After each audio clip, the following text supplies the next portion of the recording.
Baada ya mwenzetu kumaliza kuongea na mimi kwenye simu na kugoma kata kwamba vipengele vya mganga hataki, na mimi nikaona sawa, tuendelee na maisha mengine.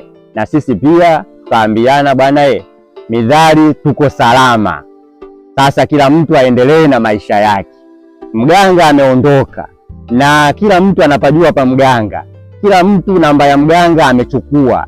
Litakalotokea lolote kule kwa mtu hapa, basi atakwenda ama atampigia simu. Hapo ndiyo mwisho wa simulizi yangu ya maiti inayotembea, simulizi ya kweli, tena ya kweli kabisa. Lengo la simulizi hizi mjue ya kwamba dunia ikoje, na nyinyi mpambane kuondokana na matatizo ya duniani yanayosababishwa binadamu kwa binadamu. Baada ya simulizi hii ya maiti inayotembea, kuna simulizi kali sana ya mateso ya dada mmoja ndani ya miaka 12. Anaumwa magonjwa mengi katika mwili wake na mwisho alikuja kupona kimaajabu. Fuatilia simulizi hii mpya ya msimuliaji wako Mabele hapa Power TV.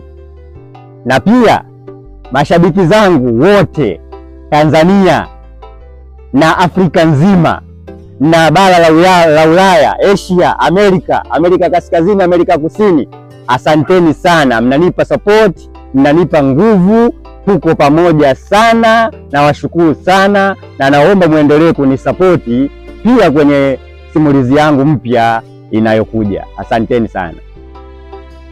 Ukitaka kunishauri jambo lolote, kunipa support kwa ajili ya niendelee kuwa msimuliaji bora wa simulizi za kweli zenye kuelimisha watu na jamii ielewe dunia ikoje na watu waweze kubadilika, watu waondokane na mateso.